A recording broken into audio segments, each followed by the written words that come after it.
Hi everyone, welcome back to our channel. I'm Nick. I'm Kayla. And we're here to support couples navigating through the challenges of a cancer journey.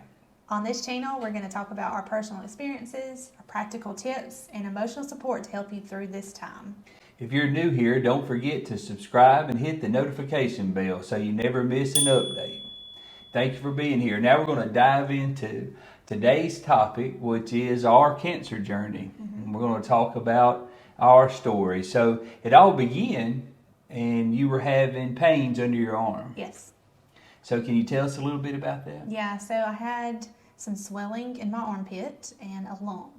And it was kind of painful and weird feeling. And because it was painful, of course you don't ever think cancer because they're always told if it's painful, then it's not cancer. So I just thought it was an infection or swollen, lymph nodes needed some antibiotics. Just didn't think anything of it. Made a doctor's appointment for later on down the line, and just really wasn't concerned too much about it at all. You even thought you might have hurt your arm. Yeah. I remember you thinking maybe you strained your arm and that's what it was. Yeah. Or maybe the lump was maybe an ingrown hair or something. And but it just wouldn't go away. Right. It lasted a while. Yeah, and the lump started getting bigger, and so I was like, yeah, probably smart to go ahead and get an appointment made and make sure that I don't need some antibiotics or something. That pain under the arm was the first sign. That was the first sign for sure. And there were other things like I was very tired, had some pretty significant hot flashes, but I just wrote it off as stress. It was a very stressful year for us that year. So I just thought, well, that's just kind of normal things for an extremely stressful situation. Well, part of the reason why you don't think about breast cancer because how old were you? 36. Right. And no family history at all. None. You kind of feel like this doesn't happen to younger people. Right. But in reality, we know it does. We have several friends who've been through it. Yes. That are as young or the same age. Yeah. And so then you found a lump on your breast. Yes. Shock, a little bit of disbelief. I stood there and, kept feeling it to try to figure out, am I really feeling what I think I'm feeling? And then I think at that point, fear, a lot of fear. I hit the floor of the shower and cried because I just kind of knew that this probably wasn't good. And we made a trip to our general practitioner. Yes, so I already had an appointment. I called and they moved it up for me.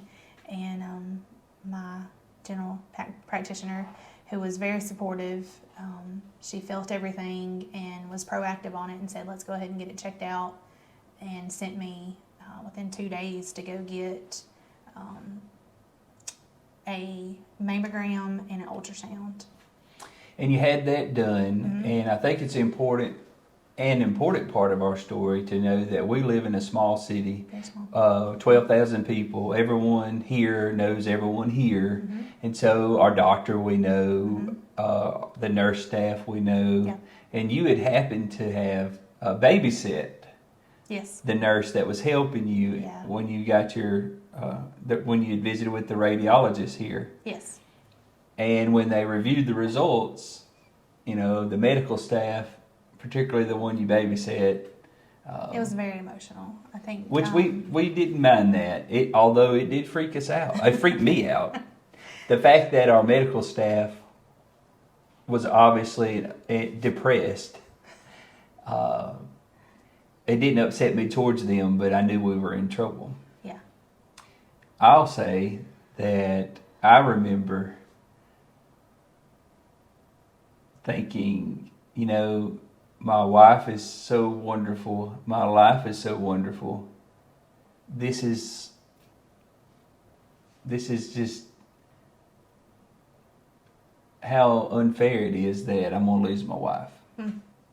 And how ironic. I felt a lot of irony in like my life was so good.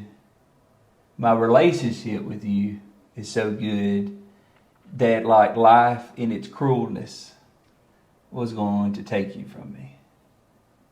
And I'll be honest, for the first 2 weeks, I was nothing short of freaking out. So the initial visit with the general practitioner, she sent us to get the mammogram, ultrasound.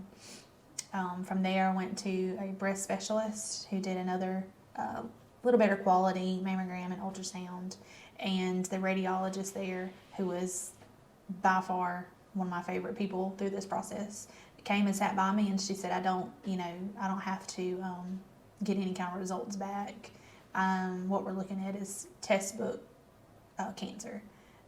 She showed me on the screen with the ultrasound exactly what we were looking at, and we knew at that point it had spread to my lymph nodes. Yeah, I remember everywhere we would go, they would describe it as a textbook and nasty. You remember that? They would say yours is nasty. You've got a textbook, perfectly nasty looking cancer. Yeah. So there we were, dealing with that. Yeah. That's the beginning of our story. The reason we started this YouTube channel, and if you're on the same journey as we were not long ago, we'd encourage you to subscribe, and maybe we can help you find some support and comfort in our story. And there were lots of things that we learned through it that we think would be very beneficial to us a year and a half ago. Yeah. Had we been able to go back in time and help. Yeah. And one thing thing important from my standpoint is we want this to be what we had hoped someone had done back in December of 2022. Sat down with us and went through some of the nitty-gritty stuff, but some of the things things that are overlooked that you're not told by your doctor, like how important it is to be positive. Yeah. Stay in your head about it.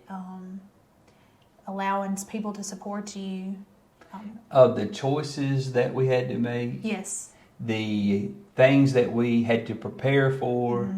Things that you were during times where you were kind of out of it because of your treatments. Right.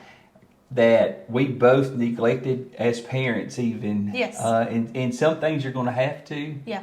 But some things you need to stop and take a little more time with and be a little more courteous with. It's super hard to give emotional support to others when you're zapped, but it's also extremely important to be positive. I really don't think there's a better piece of advice out there. Be positive. The best advice. And we did a lot of things that we've observed were different than what most people that go through the journey do. We were actually very open and transparent and social media heavy with our journey, which had some benefits too. So we'd love to hear from you. We want to know what you're struggling with. If this was helpful to you, if you would share your thoughts or questions or experiences with us. If there's some sort of topic that you would like for us to cover, we are experts at this. We went through it. We've got friends that's gone through it. We've helped other people go through it, and we can help you go through it. Still going through the aftermath of it too. That's right. Yeah. That's right. So it's always good to have a good support system, especially in the comfort of your home. If you're going through it and you don't really want to be out in the public or have someone come in, just to have this online presence of, as a sisterhood and a brotherhood of going through it together, and it's important. Well, we hope you found this video helpful, and if you did, please give it a thumbs up and share it with anyone that might benefit from learning from it. And if you haven't already, be sure to subscribe to our channel and hit that notification bell so you don't miss out on any of our future videos. Bye-bye.